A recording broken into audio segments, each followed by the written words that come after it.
welcome to my vlog about my craft retreat and social media detox.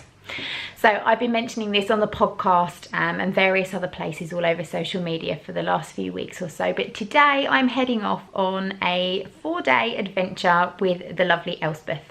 We're heading off into the countryside to Huntingdonshire to a little retreat called a little village called Little Giddings, and we're going to go and stay in a place called Farah House. Now Farah House is a retreat centre and it's open for people to go and just basically book a room and spend some time. You can stay overnight if you want to, which is what we're going to do, or you can just go there for the day, and they've got all sorts of rooms and things that you can use for various retreats. Lots of people go there on prayer retreats and kind of silent retreats and things like that, but we're not going for that. But we are taking lots of crafty goodness with us, and I personally am going to try and retreat away from social media a little bit. As I mentioned on various posts on Facebook and Instagram and things like that, I do run my own business, so I can't be completely and utterly away from the world. So I am allowing myself a maximum of an hour once a day to just check my work emails, check my business Facebook page, and reply to anything that needs replying to. But I am otherwise staying away from Instagram, from YouTube and various other places, and I'm just going to spend my time in the fresh air doing a lot of walking. We are going to visit the local pubs, we're probably going to eat plenty of cake, and we're going to do lots and lots of crafty bits and bobs while we're there. I'm also, this is the first time I've ever gone away with a really tiny case. I've literally packed a couple of pairs of jeans, a couple of t-shirts and a couple of jumpers. I have packed no makeup, which is when these two corking great big spots have decided to pop up on my face. So you're gonna have to put up with me as you see me for the next few days. I will be vlogging, obviously. You're watching this vlog now, so I've obviously vlogged. But that, I think, is more as a record that I can actually do it. I can just unwind, relax, rest and get away from technology and just electrical stuff in general, with the exception obviously of my camera. So I'm going to show you what I've packed to go today before I head off. So in my super messy lounge, obviously we have my suitcase. It's a very small little suitcase, and that's just got my clothes and my wash kit and my trainers and lots of cozy jumpers, pairs of pyjamas and some funky slippers in it. This bag, which is one of my favourite baskets, has got all my knitting and crochet projects in it that I want to take with me. I've got some socks that need finishing. I've got a little granny square crochet project. I've got my knitted shawl that I'm working on currently. I've also packed my drop spindle, and I've packed a bag of fluff. I'm going to have a little go at spinning. There's another crochet project in there and another one that needs finishing, so it's all whips. I have got my laptop, but that's really just for writing on and doing my once a day check. Then we've got some big sheets of cardboard. Elspeth and I are thinking we might do some vision boarding while we're away. I've got mugs. We're going to get mugs there, but I have the feeling we might get those teeny tiny teacups, and I need a nice proper cup of tea. I've got some proper tea, and I've got my little self-brewing teapot, which I thought was really nice. I love this teapot. You can put your loose tea inside, and it just makes you a little loose tea, which I thought would be a nice thing to have while we're chilling out. A little tray. Obviously various cables for the laptop, camera tripods, my headphones so I can listen to things, and then we get to the crafty stuff. So we've got Posca paint pens. We thought we might do some stone drawing. We've got marker pens, we've got biros for our vision boarding and our journaling. Dave's jumped in. This is Dave. He's the BTHQ Dragon. He wants to come away with us, so he's in there. Again, camera cords. Now this one's good. We've got batteries and a head torch. So I figured we're going to have to walk to the pub down country lanes. It's going to be pitch black when we come home, so that would be a good way to get home. We've got washi tape, I've got loads of journals for writing, I've got some embroidery threads and an old pair of jeans. I want to have a bit of go of embroidery. I've got some magazines to catch up on, Simply Crochets, some various cardboard and paper for projects I want to try, and again an embroidery hoop down here in case I want to do a little bit of embroidery. So that's me all good to go. So now all I've got to do is pack the car and head off.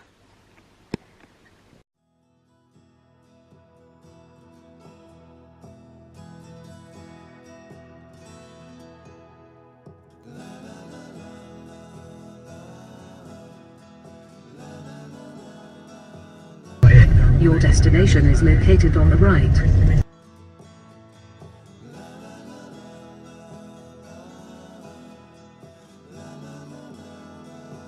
So I've arrived. This is our lovely room at Farah House.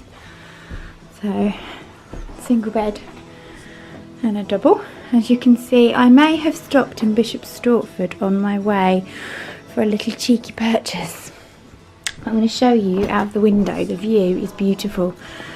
So, in the grounds of Farah House is Little Gidding Church, which is very, very famous and was featured in poetry. It's a beautiful garden. You can see all the planted beds. And then out of the other window, it's reminiscent of Yarndale.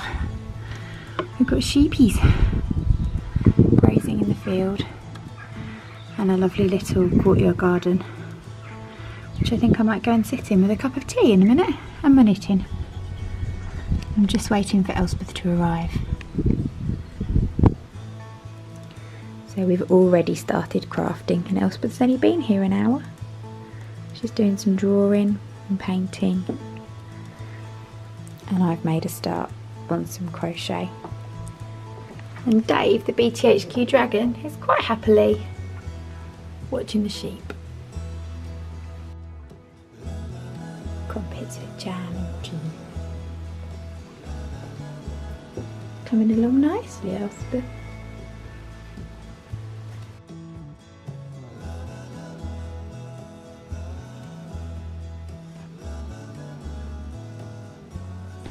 I have absolutely no idea what time it is.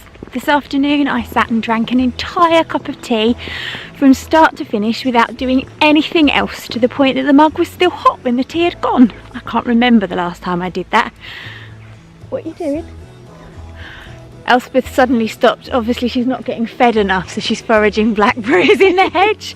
We have no idea what time it is, as I said, but we are now heading off to find the local pub for a spot of tea and some gin.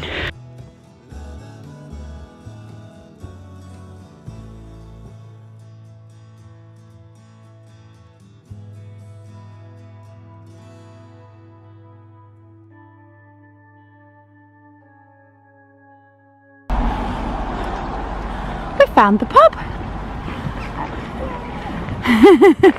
It's that little gin dance, Elspeth. Whoop whoop.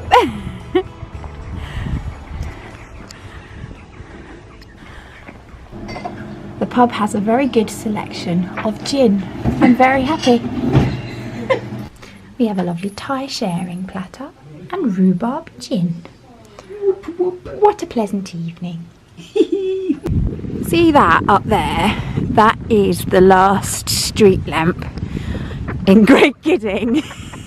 And Elspeth and I are now going to walk what we think is about 2.5 kilometres back to our house. That's Elspeth's torch. The police aren't coming. Where are you? Oh, there you are. Great Gidding. Ooh, Great Gidding. Hang on. Do that again. Great Gidding. I'm not sure how much of this you can see because I've got a torch on my head. Look though. How good is this? Ooh, scary. This is what happens when your son goes away on a year 6 residential and you buy 2 torches for the price of 1. It's very useful walking home when you've had gin and you can't see your hand in front of your face. So it's about 11ish, I think, on Wednesday morning. I had to give in to a little bit of technology this morning. Unfortunately, I went to plug my mobile phone in last night when we got back from the pub and realised that I'd left my charger at home, which was just typical. The charger that I've got for my phone is totally different to anything that Elspeth's got, so I had to switch it off for the night to save the power, and then this morning, thanks to the power of Google, whiz off to Carphone Warehouse and pick myself up a new charging cable. But I was very, very good while I was there. I did have to wait for about 15 minutes for the shop to open when I got there, and I did get my phone out to check the time, and usually that's when I would have just tapped on the Facebook icon or tapped on the Instagram icon and scrolled through the photos. I had to look at my notifications, etc, etc. And I was really, really good. I fought the urge and I didn't do it, and I wouldn't have missed anything if I had. I am missing looking at people's photos and things on Instagram, but I realise that my life doesn't depend on it, and it's not absolutely essential. So I came home, got back, we've just had a really nice breakfast. I cooked some poached eggs, muffins and salmon, which was lovely. Elspeth's gone for a little walk, and we've just been enjoying the peace and quiet. Again, I've just drank an entire cup of tea while it was still steaming hot, and that was so nice. It's becoming a real little treat. Just looking out of the window, looking at the view, listening to the wind in the trees, and literally that is all you can hear here. It is so unbelievably peaceful. So what I have noticed this morning is that from using a headlamp last night and attracting all of the beasties as we were walking home from the pub, this happened. So one of them has taken a chunk out of me while I was walking back last night. So not only have I got boil number 1 and boil number 2, we've also now got a big bite to join in the party. But anyway, so I'm going to enjoy some peace now while Elspeth's out for a little walk. I think I'm probably going to do a bit of knitting or crochet. I might even do a bit of drawing, I'm not sure. And then we will see what happens today and where the mood takes us. We've got absolutely no plans. Cake. More cake. Knitting and cake. More knitting. Time for cake.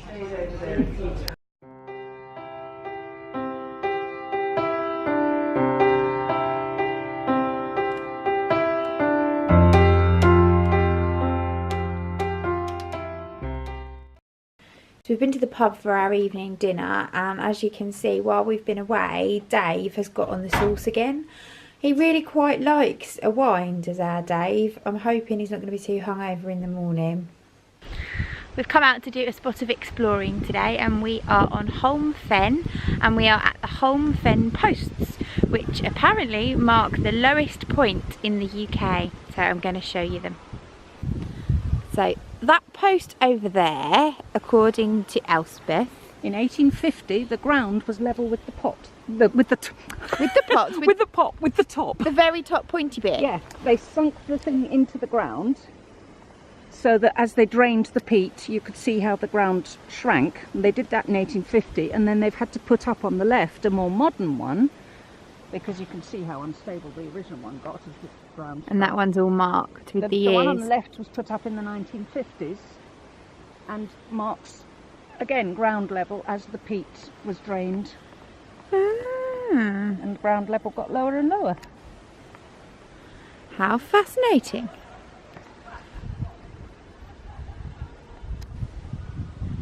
Pulling the plug. Whittlesea Mere was drained in the 1850s in spite of local protests, sabotage and even murder. Murder! Over 99% of the wild fens shown on the map have now disappeared. Oh, what a shame. Must be things like otters. All sorts of wildlife living in the edges here. Green. See, I could put waders on quite happily and just plod through that. Yeah, I just love the enormous long rushes with their tassels on top. I think those are beautiful. They make a nice noise. I tend to take one of those home when I get a chance. What, light from yonder window breaks or something? It's the east. Julius is the sun. God, somebody help me.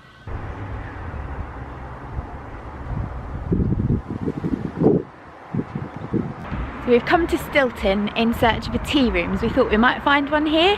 There is a hotel, which is very, very nice, with a sign on the wall all about cheese, but there is no sign of cheese. There just simply is not enough cheese. So as you all know, my thing is so much cheese. You would think being in Stilton there would be immense amount of cheese. They do sell cheese in the pub, but that is the only cheese related thing at all. So we're heading to Yaxley now, where apparently there is a tea shop where we can get tea and cake. Success! Sophie's vintage tea shop has been found and there is knitted things in the window. We're safe to knit. This is much better. Scones, tea, and crazy tea cozies. Well, he was known as me dad's Cheese scone? Cheese scone.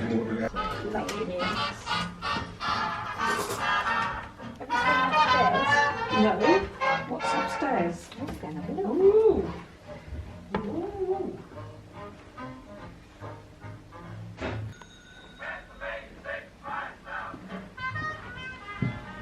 I just love this husky. He's beautiful. His fuzzy stash. It's a cat. Mouse. There, you've got to come up. I've got to come up. Ooh, I've got to go up. Hang on, let's go up. Look at this cozy. Oh, look at this seagull. Oh no, it's not a seagull. It's a budgie. It's a seagull. She said it's a budgie. It's a budgie. And then someone else said yesterday said it was a penguin. Ah, right, we're going up. What have we got up here? Oh gosh. Oh look. All the little vintage bits and bobs. Ah. Oh wow, look. How beautiful. Well, you could have a lovely party in here, Elspeth. Yeah.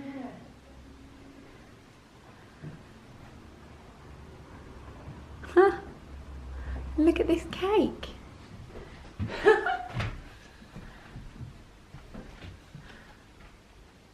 Gorgeous. That's amazing.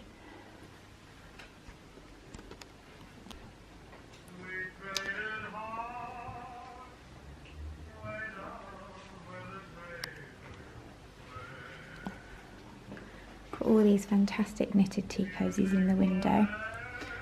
You've got Willy Wonka, badgers, chickens, dogs, and my favourite is this rather wonderful peacock.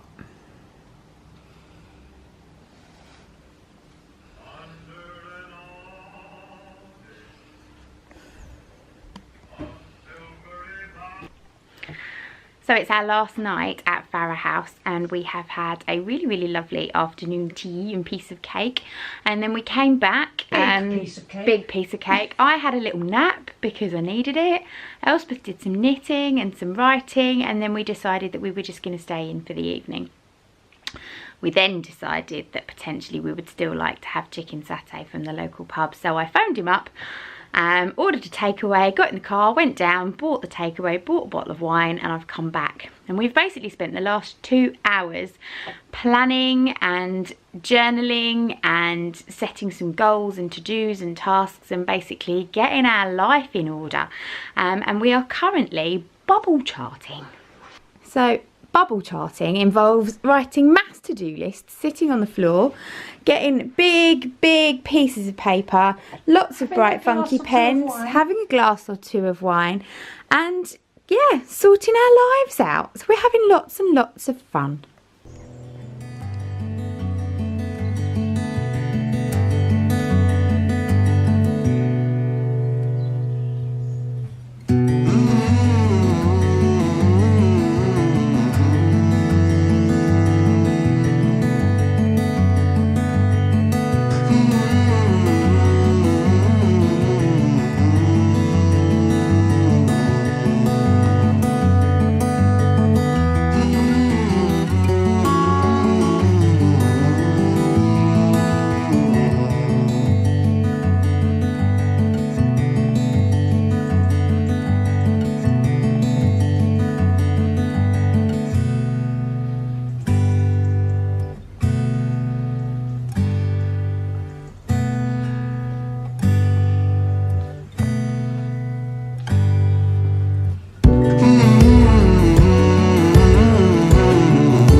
So I've come to the end of my stay here at Little Giddings, and it really is such a peaceful place. Just taking you around the church, which is just bizarre to find such a sweet little chapel just literally in the garden of the house that we're staying in. It's a really, really quiet place, and I can honestly see why people bring themselves here just for a spot of reflection and time to be by themselves. I didn't video him because obviously it would be completely inappropriate of me, but there is actually a man sitting on a deck chair behind the church, sitting at his wife's grave, which is covered in beautiful, beautiful flowers. It's obviously a very recent grave. And people have been visiting it on and off for the last couple of days, but he's just sitting there in the deck chair in the sunshine, just with his wife, spending some time with her, and it's lovely. It's absolutely beautiful to see him just being with her, which is really, really lovely. So obviously I left him well and truly on his own. And I do feel the need to talk quietly and whisper here, even though everybody's either in the house or out doing their own thing, because it seems almost rude to disturb the silence. So what have I learned from my social media detox? I've learned that really you don't need to be ruled by the ping. One of the best things that I've done is actually turn off the notifications on my phone. Just simply stopping that incessant ping, ping, ping, ping, ping has been absolutely brilliant. The only ping that I've allowed has been my Twitter feed, where I've set it to notify me when the school tweets, and that's happening in runs. The teachers are doing a sort of half a dozen photos up every few hours or so, and I've allowed myself to look at that, and we've enjoyed looking at the children having fun and having a lovely time.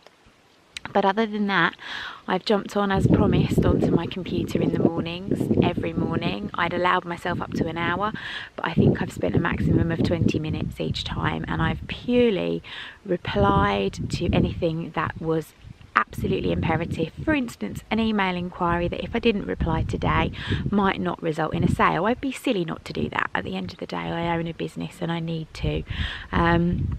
But any kind of bookings or anything like that that have come in, I've just popped in a folder and I'll deal with them when I get back later.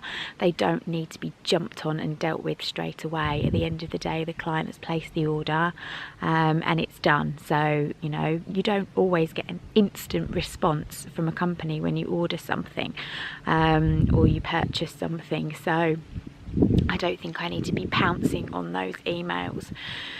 The other thing I think I've learned is with Facebook, and I don't want any of you not to like and comment on my business Facebook posts, but as far as my personal Facebook goes, it's such a silly thing and it seems so obvious now, but obviously just liking somebody's post puts you in line for notifications every single time that somebody else likes that post, and it is a bit painful, but I do think that next time I like a post, I will make sure that I click that little button that says turn off notifications for this particular post, because just not liking or commenting and things like that on Facebook over the last 2 or 3 days has meant that the notifications that I am receiving from Facebook are actually relevant. They're the ones where people are commenting on my posts.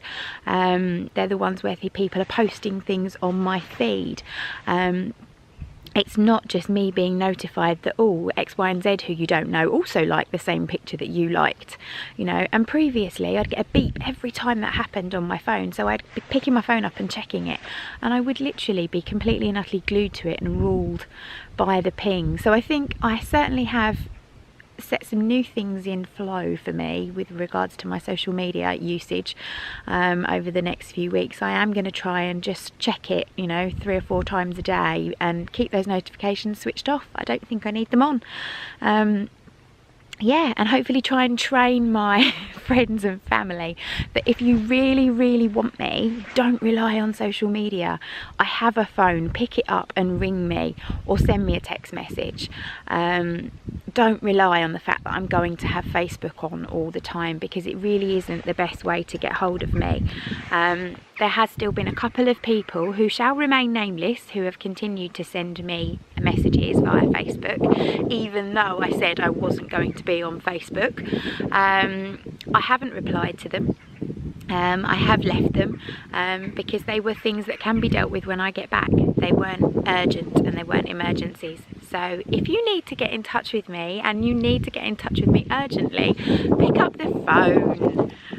Anyway, that's me. I think I'm done. Over and out. I will see you in a podcast hopefully in the next couple of weeks or so, because I have had so much time to be creative while I've been here that I have got lots of things very near completion. I'm just going to leave you with 5 minutes of silence. So you can finish watching now, or you can sit with me and enjoy the peace, the quiet and the birds. We'll see you again soon.